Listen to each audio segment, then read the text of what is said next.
Good morning. Does everybody have a sheet for today's class? I think I caught everyone. If I didn't catch you, I'm sorry. You should have been on time. I'm joking. Joking.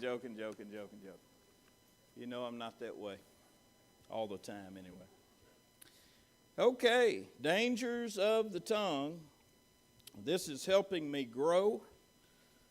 It's helping me think a lot more about what I say and sometimes why I'm saying it, and sometimes the reason I choose to say something or want to say something helps me reel it back in because I realize it's not necessary, it might be hurtful, and maybe my motivation's a little wrong. So that's kind of where I am in this study, and I hope it's blessing you and helping you as well. You'll see our memory verse. One of the first things on the list on your sheet there from a passage we looked at last week, Proverbs 15:1. And it says, a soft answer does what? Turns away wrath, but rash or hasty words, they stir up what? They stir up anger. Let's say it together. A soft answer turns away wrath, but grievous or harsh or rash words stir up anger. Okay?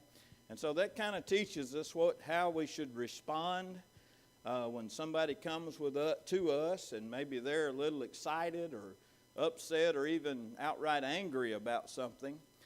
And if we match them with that same kind of angry response on our part, we talked about how that situation can become very volatile in a millisecond, right?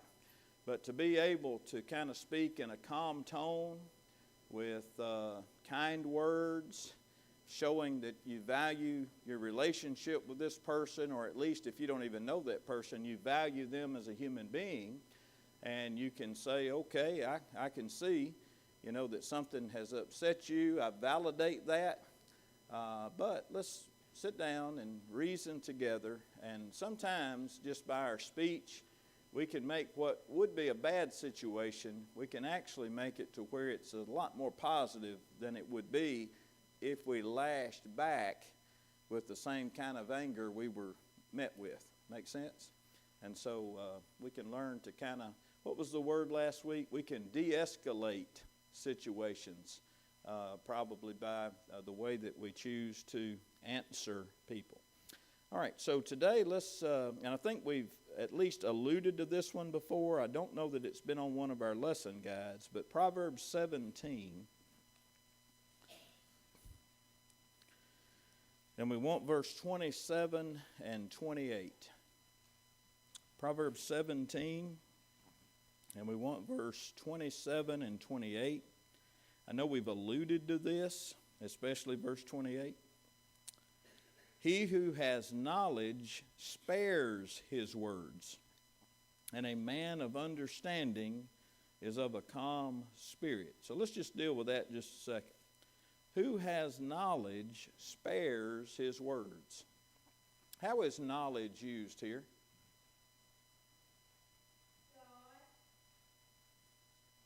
How is knowledge used here? He who has knowledge spares his words. Knowledge has a lot of different connotations, but I think here what comes out at me is just being smart. Being smart. Have an abundance of information, but you're Yeah. smart. And sometimes in Proverbs, the word wisdom and knowledge can be used interchangeably. We see that a lot, okay? The fear of the Lord is the beginning of wisdom, but I think some translations say knowledge, okay? And so here's the idea. Here's somebody, and if you're a knowledgeable person, you will have the knowledge that sometimes it's best just to what? Be quiet, or at least don't say all that you plan to say. Read the room, like we talked about last week. It's not always the right time, not always the right situation. I may not have the kind of relationship with this person to say maybe what came to my mind to say. Melvin? and he knows how to use his words. That goes back to Proverbs, the verse right after our memory verse, verse 2. But he who has knowledge uses his words rightly, okay? So not to destroy, not to tear down, but we've got more wisdom maybe, knowledge about things. And so a knowledgeable person spares his words. Now, somebody do your best, if you can, to recall the words of the proverb we looked at a week ago. Something it talks about in a multitude of words. What did it tell us about a multitude of words? Sin is not lacking. Okay? So the more we talk, the more the likelihood of what? Us sinning by those words, or maybe creating a situation of sin by those words. So in a multitude of words, sin is not lacking. So, that's it. The more you talk, the more opportunity there is for you to say something wrong. That's right. And is there a situation where we can use a lot of words and use them well? Well, what if we're trying to encourage somebody? What if we're teaching the gospel? Sometimes that takes a lot of words and teaching. But what he's saying here, I think, has to do more with just that idle talk, just to talk to hear yourself talk. Do y'all know anybody like that? You ever heard it said, well, so-and-so talks just to hear themselves talk? You ever heard any of that? Okay. And sometimes we can be that way, right? Maybe not everybody. But when we spare our words, that certainly, shows wisdom. It shows that we have knowledge. All right, look at verse 28. Even a fool is counted wise when he holds his what? Peace. When he shuts his lips, he is considered perceptive. There was an old adage. When I moved to Batesville in 1993, on the wall in the Rawson household was this line: it's better to be thought a fool than to speak and remove all doubt. Okay? And that's what I think of when I think of verse 28. Even a fool is counted what? So here's somebody that the community, by the way this person conducts their life, by the things they do that are altogether unwise, Proverbs would call them foolish, okay? Here's a person that just goes around, says whatever they want to say to whomever they want to say it at any particular time they want to say it. They're not, really watchful about anything in their life. They're foolish in their way of living. But even that person, in that moment, if he holds his tongue, he doesn't say what he wants to say. Hey, it might have been out of fear. I'm afraid in this moment what that soldier over here may do to me if I say that, okay? It maybe even if it's out of fear that he holds his tongue, that person that's generally considered the fool of the village, he is considered wise when he does what? He holds his peace. He doesn't say what he thought to say. He actually, tasted his words before he spit them out, right? And he didn't spit them out because he deemed that they were what? Unfit to say. And then when he shuts his lips, he is considered to be perceptive. Now, please don't let us miss the weight of really an argument that's being made here by the wise man. All right? You want to talk about how valuable it is to be able not to speak at certain times where you really feel compelled to say something. Look at the argument here.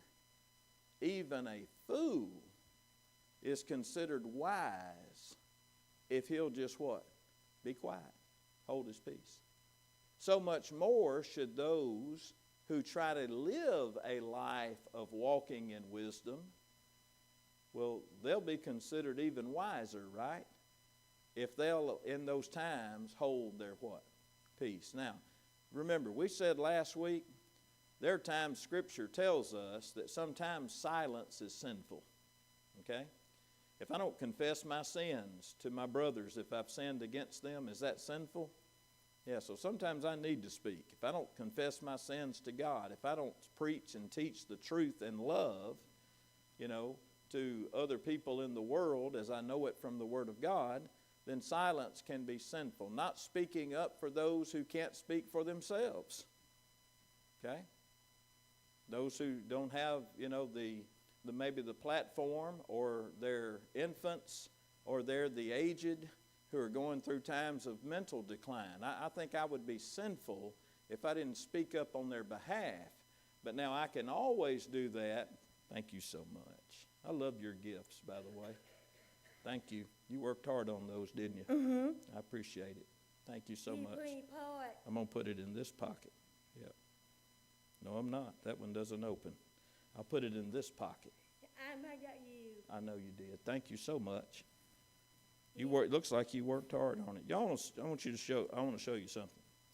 I have drawers at home and in the door pocket of my truck and everywhere else where Stephanie makes me things. Isn't she so nice to do that?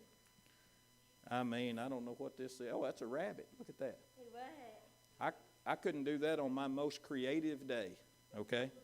I'm serious about it. And a star, all different colors. You take that home. And if these bracelets ever become popular, or like one of those items that's like worth $1 billion one day, okay, we're going to do a lot of good with that money because I'm going to be able to. So thank you again. I appreciate it. You put your pocket. All right, right here. It's going to go in this pocket. I know you did. Thank you. Thank you. Was that for my birthday last week? Okay. Thank you. Thank you. That was nice. Get home. We're gonna put it up when I get home. Yeah, and put it on when I get home. All right, there went my train of thought. So let's see. Let's go to Proverbs 18 now. Proverbs 18.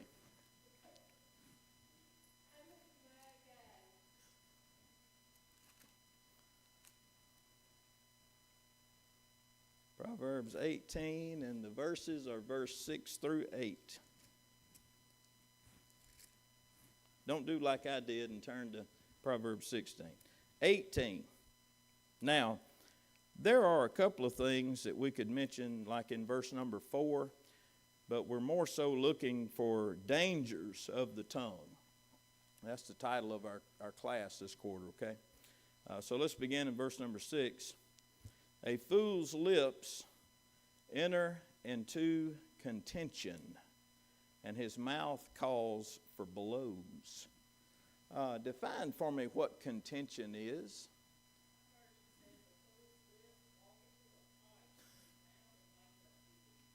And that last line again was what? It invites a beating. Well, that's basically what it means, okay? Contention is what? Strife. You ever notice that even in the latter years, that word has meant to us, let's say, I often use this illustration when we're talking about Jude 3 and contending earnestly for the faith. My dad kind of liked to watch a little boxing, back in the 70s and 80s when they'd put one on TV. And a lot of times the two guys that were going to box were called the two what? Contenders, okay? Because there was some kind of strife there, and they were going to duke it out, okay? Well, contention is the idea of Proverbs talks a lot about the contentious woman or the contentious wife. And before all you husbands and men start jumping up and going, ha, ha, Proverbs really got you ladies, it also talks about the contentious man, okay? So don't get too happy all of a sudden, okay? But it's just the person that goes looking for conflict, wanting to stir something up, okay? And so here it says, a fool's lips enter into what? Contention. And so what does that mean? If we're foolish, sometimes we can talk ourselves into a conflict that never should have been. All right, somebody else want to put that in your own words? Boy, okay, that works good. I did it perfectly. This translation, his mouth calls for blows. Chrissy, yours was what? In the 80s, my mother would say, you're cruising for a bruising. Anybody ever heard that? Okay, that's kind of, okay, a little closer to our time frame than Proverbs, of course, but that's the point. His mouth calls for blows. In other words, he speaks with such foolishness, eventually somebody's going to get him. Verse 7, a fool's mouth. Now, by the way, should a Christian be the one to get him? Nobody really ought to resort to violence, right?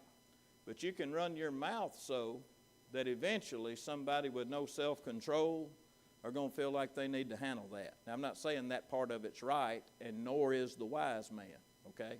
But eventually that's going to happen. Verse 7, a fool's mouth is his own destruction, and his lips are the snare of his soul.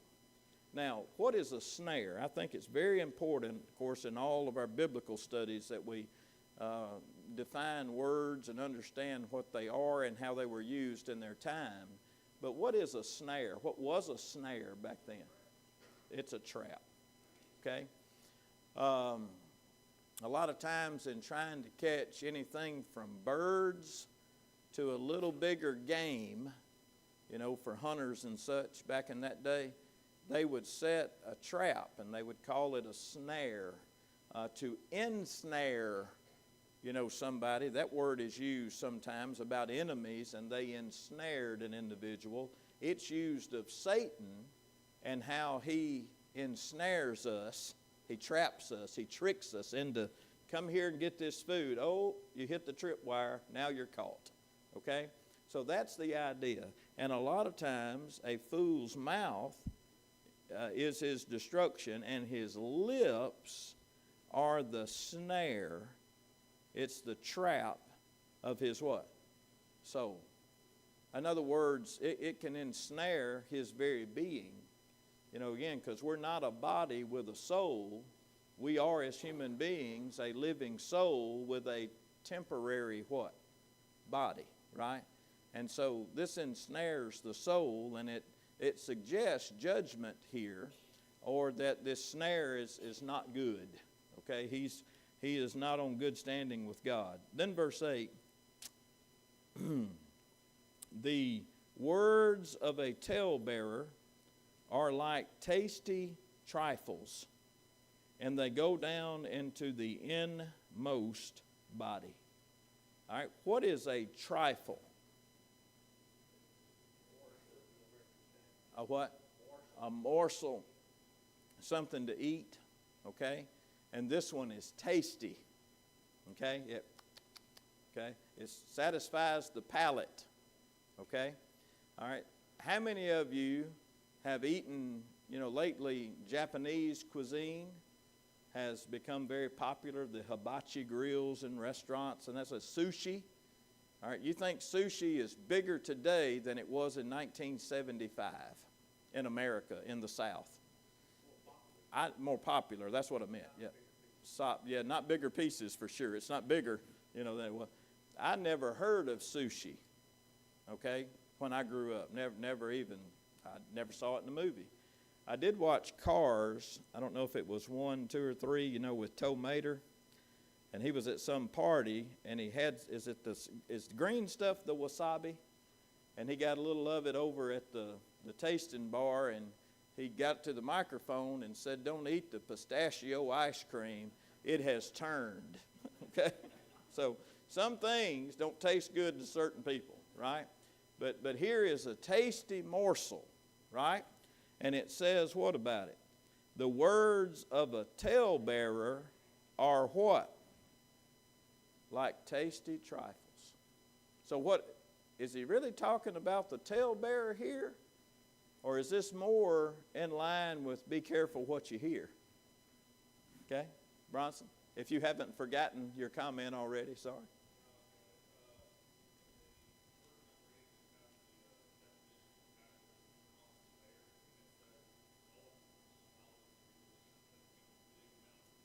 gulp or swallow greedily. Okay? We all know that person, right? When there's a little tasty treat set out somewhere, they're going to get more than their fair share. I don't always talk about myself in Bible class, but now I am, okay? Something tastes really, really good, and like you've never had anything to eat before, all of a sudden you're the one doing what? Just piling it in, right? And so, now, let me give you, because Proverbs sometimes can be a little tricky, okay? I've got a footnote that says on that word about the trifles, a Jewish tradition reads wounds. Wounds. Now that's the opposite of tasty trifles, right? But I think either works here as far as ascertaining meaning, because if it actually reads the words of a talebearer are like wounds, okay, is that true too? Yeah, they're causing harm, they're causing conflict, they're causing pain, and they're destructive, okay, like a wound would be. But again, that was an old Jewish tradition of teaching, not necessarily what the Hebrew word means here. I think our translations have it right, that they are like tasty trifles. They go deep down into the innermost part of the body. And probably that's why a lot of the Jewish tradition, as they taught this. And there are other proverbs that suggest the same thing. And I think we've looked at a few of those. Yeah, last week, something about the words of a fool or something are like piercings. Remember that? Like somebody stabbing you because they're hurtful. And they intend for their words to be hurtful. Miss Dean?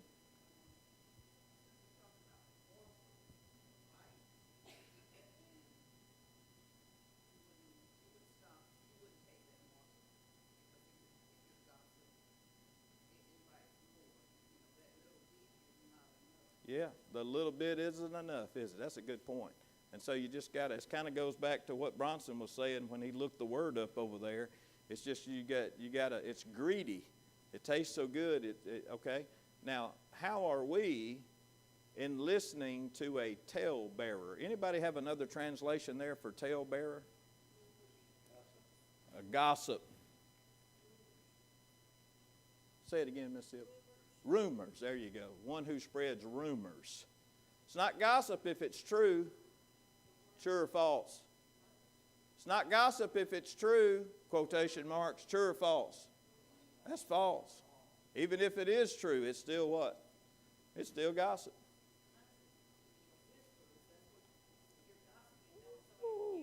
Whisper, yeah. Don't want everybody to hear it, right? You just got a chosen few you want to spread this among. That's why you got to whisper, right? Because if the wrong person overhears you saying it, it may go back to verse number 6.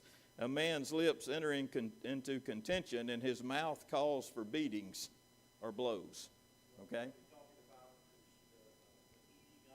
Uh-huh.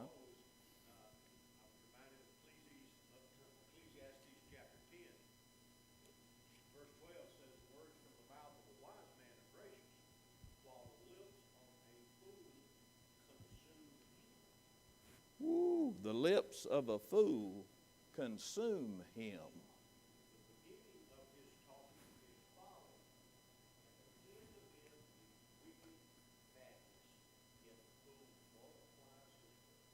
The fool just keeps going. He cannot see the damage, the harm, even what he's doing to himself, consuming him. Okay? All right, now, how many of you have ever been a talebearer, spreading a rumor or spreading gossip? Okay? Now remember, the next thing we're going to pick up is lying. Okay? So how many of you has ever spread a rumor or been a part telling something you didn't need to tell? Okay? Now maybe you haven't. Okay? I get it. It's not everybody's nature. Okay? I know some people. I can tell you of 2 ladies right now that I have never one time ever heard them say anything ugly or degrading or spreading any kind of bad news on anybody. Never heard it with my ears. and have other people in their families and their friends to say the same thing. Now, that doesn't mean they never have, okay? And I also know those same two people, those same two ladies, if somebody else is doing that, guess what they do? They shut it down. They start talking about their roses, their azaleas, or something else, and just say, well, that doesn't seem, like a nice thing we need to be saying, okay? And so how are we, though, let's flip the script, when a talebearer, a gossip, a slanderer, and they're filling our ears with something about somebody else? What do we do? All right, now, number one, what does our human nature tell us to do? Let's answer that question first. What are we more prone to do? Is to what? Is to listen. And maybe even agree. And go along and say, well, now, while you've said that about them, let me add a little bit more. I can tell you what they did in 1932, okay? Okay? Now, is that the thing to do with a talebearer? No, because now you've become one. All right? And consuming. And as long as we're consuming those tasty morsels, what if it's about somebody you don't particularly like? Aren't those morsels, those trifles, even tastier? You're liable to eat more of them and then add more on top of it yourself, okay? Now, what is the Christian response to when a gossip, a talebearer, somebody bearing rumors wants to tell us something about somebody else? All right, should what? Maybe walk away. Try to change the subject. Oh, look at those beautiful azaleas. Okay, what else? Marlon, you're sitting on go. Tell us. I know I told you before, I heard a guy tell me years ago that it really is a genuine friend and a good Christian. You got to ask yourself why that other person felt comfortable talking badly about somebody else. Boy, that stings a little. I'm going to say it so everybody can hear it. We may need to do some inner reflection, because why did that person feel like they could tell you something like that about somebody else? Now, sometimes the answer may be, well, absolutely nothing. I've never been one that cared for that, okay? Maybe that's the fact. But then again, have we been the kind of person who's been a ready listener to whatever it is that somebody wants to spew about somebody else or other people, maybe more than just one person? My grandfather once said that, no, I'm not mad that he lied to me. I'm mad that he thinks I'm stupid enough to believe it. Yeah, not mad that he lied to me, but I'm mad because he thought I was stupid enough to believe it, okay? And with gossip and talebearing, the key to it is, number one, do you know it to be true? If somebody else told it to you. Is that secondhand knowledge? You might not even got secondhand knowledge about whatever you're gulping up here, okay? It could have been third, fourth, fifth. Let me tell you something.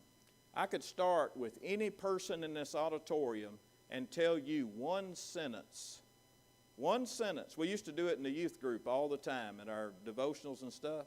I've done it out at chapel at North Delta School, where I start just one sentence, a fact about a person and what they did, and then what the consequence was. All right, now, you whisper that to the person beside you, and they pass it to the person beside them until we go through everybody in this room. They've had a chance to hear it. By the time I ask the last person, now what did I tell this first person? Guess what? The name's not the same. What he or she did's not the same. And the result was no longer the same. Now, that's a fact. It's amazing how when a little juicy trifle goes from one person to the next, how much of it changes. The story changes. Now, if you've ever realized that to be true, raise your hand. We all have. So why in the world would we listen to what anybody else is saying about another person to slander them, to gossip about them, or simply just to run them down, trying to change your opinion of them? Why?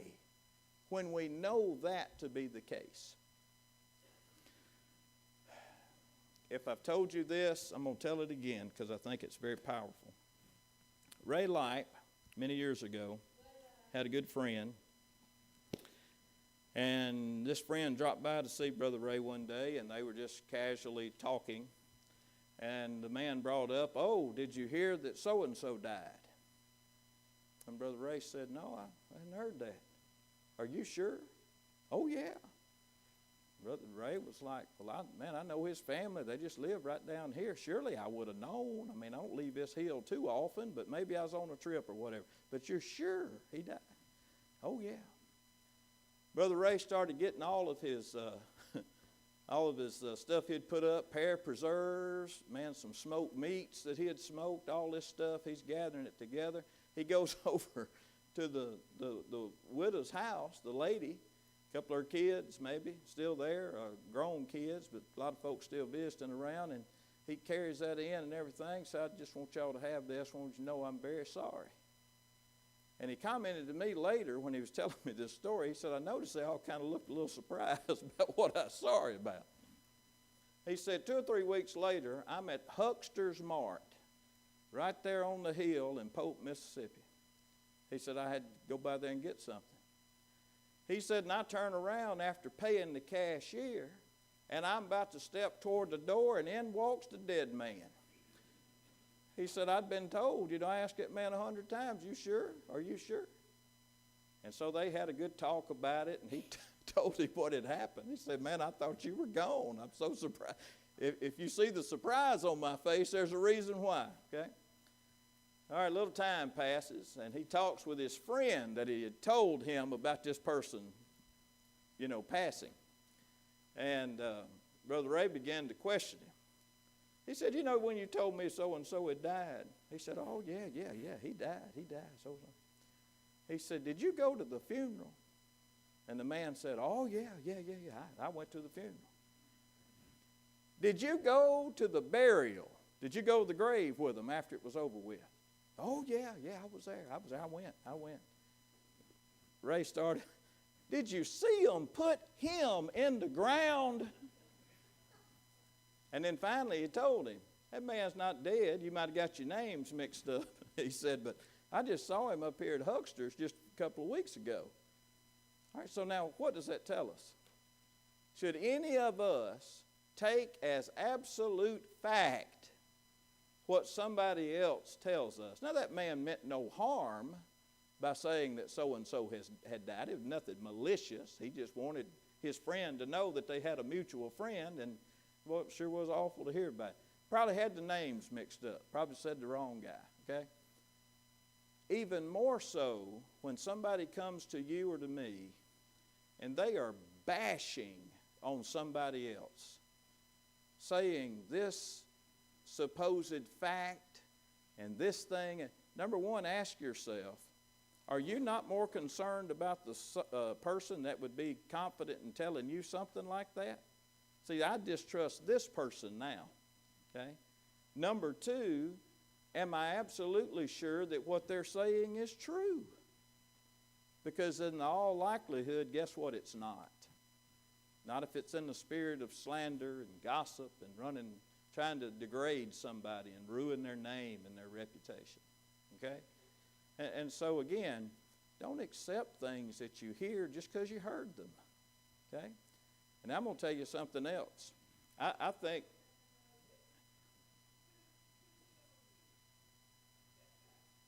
sometimes we have to consider the source.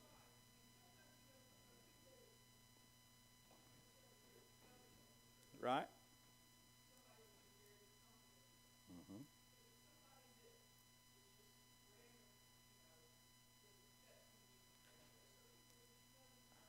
That's true. True. And even in those situations, I still like to validate if I can. You see what I mean?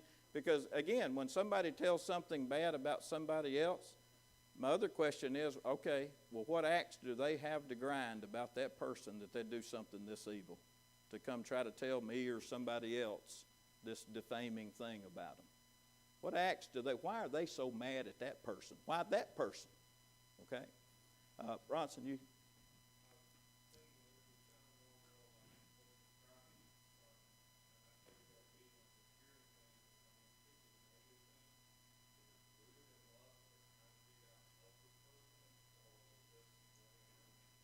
There's, yeah, a lot of it, you can see what the motivation is.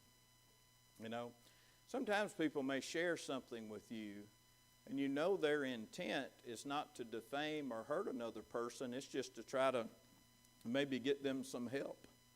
I can't tell you the number of times people have asked me to come and maybe even arrange some kind of intervention, maybe because of drug abuse or any other kind of addiction or something of that nature. Well, was that done maliciously? Well, no, trying to save somebody's life here, okay? So those circumstances are different, okay? And I've told you before, I've got a new rule, or I've had it for a long time in my office back here, that if I see that when somebody comes to me to talk, if it is clear that they're there to talk about somebody else, we're going to call and get them there first, or that conversation is not going any farther. Okay? Because I'm not going to just be a sitting target for anybody that wants to come and gossip or run down another person. Okay? Do you think that's a good rule or a bad rule? What do you think? Okay? All right, in our individual lives, when somebody comes doing that kind of thing, what is our Christian response? Do you think it is out of line to say, you know, let me stop you right there. I really don't think God would want either of us doing this. I don't think Jesus would be okay with this. Jesus actually said that if you have a problem with your brother, if he has sinned against you, he's trespassed against you, that you are supposed to go and tell him his fault between you and him alone. That's Matthew 15:18 or 18:15, okay? That's what you're supposed to do. It didn't say come tell your preacher or come tell your spouse or somebody else. You're supposed to go to them first. Have you been to them? But if it's in a situation where it doesn't even concern them, but they just heard of something bad that they did and now they're trying to spread it to everybody they can think of, no, we're not doing this. I'm sorry, but I don't think it honors God, and it's certainly not something Jesus would do. So if you'll let me just bow out of this one, I'd appreciate it. All right, Bronson? I'm sorry? Among my many talents, I am a mind reader. No, I'm joking. I'm joking.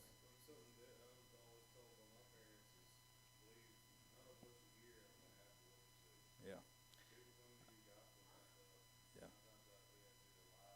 That's a good quote. I've heard that from a few people of that generation who's already gone on. Believe none of what you hear and only half of what you see.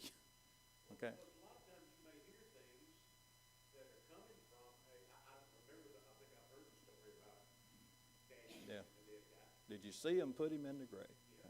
Bottom line is, I think maybe just had the name wrong. I mean, That's right. not that long ago, that a musician friend of mine had passed away in Watt, and so I'm calling and checking, and nobody knows anything about it. An older man in Tupelo had passed away that had the same name. So, get the facts straight. I was in Oxford one time, and a guy comes in, I was playing a reception over there, and a guy came in and said, Rod Stewart is in the, he's right in there in that room. Rod Stewart is. I said, you gotta be kidding me, Rod Stewart is in there? Yeah. We walked in there, and I looked, I said, where? He said, right there, sitting right there. I said, where? I don't see him. Yes, Rod Stewart, right there. That's Marty Stewart. Marty Stewart, not Rod Stewart. Marty Stewart, yeah. Just a pretty well-known names, but not the same person, okay? So again, we have to be, listen, I have, in our world of social media, I can remember the first few years where Facebook was all the rage. Remember, everybody's getting a Facebook account where we can keep up with one another. I have never been scolded more over something that I didn't even do than by a sweet church lady many, many years ago, and she got on Michael Bates' Facebook page, okay? And, boy, the posts, one after the next, were just awful. Videos of inappropriate things, language of profanity, vulgarity, the worst you could ever imagine. Wrote me a letter, just wore me up one side and down the other, just wore me out. See, the only problem was there are more Michael Bates in the world than this one. And one of them had a Facebook page. I had one. My picture's on it. This guy's was not. It was, I don't know, some studded spike dog collar or something. That was his profile picture or whatever. And so I invited her to look at my actual page and see if she found any of that. And then the apologies began to flow. Okay? And so again, what we first think we know, just back up. You may not really know what we think we do. And so before we open this, let's, and even if you verify, go to the person if you're concerned about their soul. But if it's for any other reason, leave it alone, because you're going to be sinning. And some people find joy in finding those things or not finding them. And that's where we got to be careful as Christians. You said that on the pulpit several times, you carry around a hammer, everything looks like a nail. Very true. That's not the Christian way. It's not. It's not. Okay? All right, our class time is up. Let's close with a prayer, please. Our Father, we're so very thankful for you, for all that you bless us with, for the greatness that you are, for the goodness that you've shown to us, for the blessing of your word. Lord, we struggle, as James says, we struggle mightily with the tongue and what we say and what we listen to. We pray that you would just help us, Lord, to become far more aware of the things that we digest and the things that we say and we spread with our mouths. Help us to be more sparing as far as our words go. Help us, Lord, not to be a talebearer, a slanderer, a gossip, a liar. Help us, Lord, in our effort not to sin with our tongue. We pray that you'd help our speech only be that which edifies others and spreads and teaches your word in love. Please